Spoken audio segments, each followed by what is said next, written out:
We all celebrated, but behind this joy, there was a deep fear, a fear that India might apart, break into pieces.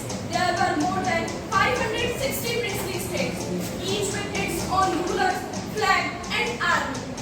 Some were staying independent, others were confused, and few were trying to join Pakistan. In this moment of darkness, one man stood like mountain, Sardar Patel, with its calm diplomacy and strength. He brought all these states together one by one into the Union of India. He did not create enemies. He built trust. He did not use violence. He used wisdom. Friends, just imagine if he had not succeeded.